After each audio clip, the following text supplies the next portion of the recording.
Du möchtest Vorträge oder Keynotes halten. Du möchtest als Speaker bekannter werden. Du möchtest auf Konferenzen auftreten und für deine Kunden sichtbarer werden. Das ist eine super Idee. Aber nur, wenn du eine hervorragende Rede hältst und großartig sprichst. Worauf es ankommt, erzähle ich dir im Video. Hallo, schön, dass du dabei bist in meinem Kanal. Ich bin Nicole Krieger, ich bin Moderatorin, Rednerin und ich leite die Moderatorenschule Baden-Württemberg in Karlsruhe. Egal was dein Antrieb ist, Vorträge oder Keynotes zu halten, ich finde, du solltest auf jeden Fall top performen. Ich habe kürzlich eine Konferenz moderiert und da war als Gastredner ein Analyst aus einer großen, renommierten deutschen Bank eingeladen.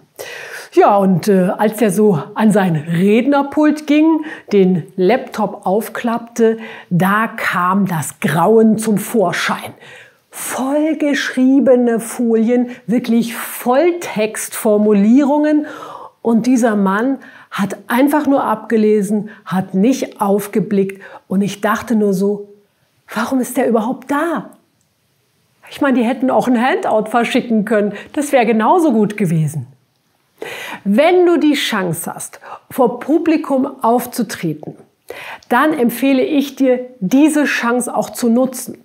Ich meine, wo hast du sonst noch die Gelegenheit, deine Top-Zielgruppe konzentriert in einem Raum vor dir sitzen zu haben und die hören alle zu.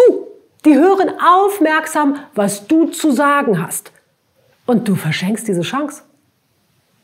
Also, dieser Analyst hat definitiv seine Chance verschenkt. Ich meine, im besten Fall gucken die Leute aufs Smartphone und irgendwie keiner kriegt mit, was du da vorne machst.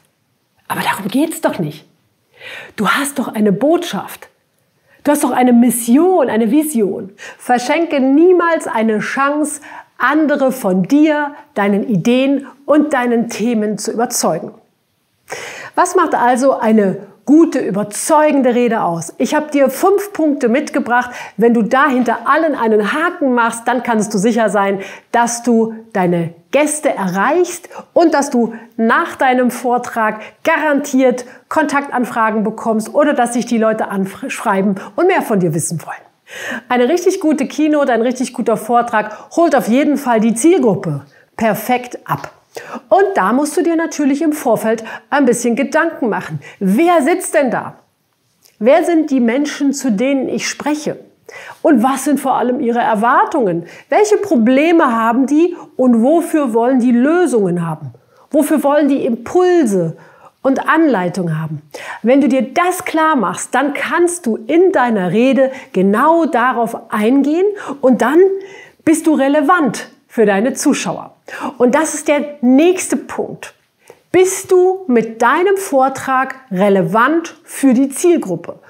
Und ja, natürlich musst du die auf der einen Seite gut abholen, aber dann eben auch gucken, ist mein Content, den ich da erzähle, ist der Inhalt meiner Rede relevant für diejenigen, die da sitzen? Also ziehen die einen Nutzen daraus? Das finde ich ganz wesentlich, weil Menschen entscheiden sich immer, ob sie etwas machen, wenn es ihnen was bringt. Ja, du gehst nur ins Kino, wenn der Abend verspricht, Spaß zu machen, sonst würdest du dich nicht entscheiden, ins Kino zu gehen. Oder warum liest du ein Buch? Ja, vielleicht willst du Unterhaltung, vielleicht ist aber da auch Wissen drin, was dich gerade interessiert. Alles muss einen Nutzen bieten und genauso ist es mit Vorträgen und Keynotes. Du musst einen Nutzen bringen. Und das ist ein Punkt, an dem wir ganz häufig arbeiten in unseren Speaker-Trainings. Wir arbeiten eben heraus, was genau bringt einen Nutzen und wie musst du dann eben das Ganze in Geschichten und in Fakten verpacken und in deine Performance einweben, sodass du eben für deine Zielgruppe relevant bist. Wenn dich das interessiert, schau gerne mal auf den Link. Da haben wir aufgeschrieben, was Speaker alles können müssen, damit sie top performen. Der nächste Punkt auf der Checkliste ist, hat die Keynote, der Vortrag, eine gute Dramaturgie? Es ist nichts schlimmer, als wenn dein Publikum schon nach der ersten Minute weiß, oh Mann, hey, diese halbe Stunde kann sehr lang werden. Eine gute Rede hat eine Dramaturgie wie ein Kinofilm, wie ein klassisches Theaterstück. Ja? Das sind oft Dreiakter. Ja? Anfang, Hauptteil, Schluss. Die Spannung steigt also an. Die wichtigste Botschaft kommt zum Schluss. Und das kann eine sehr anspruchsvolle Aufgabe sein, seine eigene Präsentation oder Keynote eben auf eine gute Dramaturgie zu überprüfen. Und wenn du hier den Haken dran hast, dann hast du schon mal ganz viel gewonnen. Und die nächste Frage, die du dir beantworten kannst: Hat deine Präsentation, deine Keynote einen Wow-Moment? Also einen Moment, wo dein Publikum überrascht ist, wo es staunt, wo es denkt, ach Mensch, so einfach ist das. Oder, das kann ich umsetzen. Also wo ein Impuls drin ist, etwas, das sich deine Zielgruppe merken kann. Das ist ein Wow-Effekt, ein Wow-Moment, und das sollte jede gute Keynote, jede Rede haben.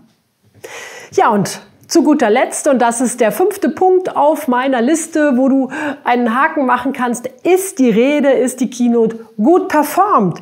Ja, es ist ja eben eine Live-Präsentation, eine Live-Rede. Insofern solltest du natürlich überzeugend vor Publikum sein. Du solltest gut sprechen können. Deine Körpersprache sollte stimmig und souverän sein. Und dein Tempo und deine Stimmlage sollten also entsprechend so sein, dass 20 Minuten, eine halbe Stunde oder eine Stunde Keynote ein echtes Erlebnis sind.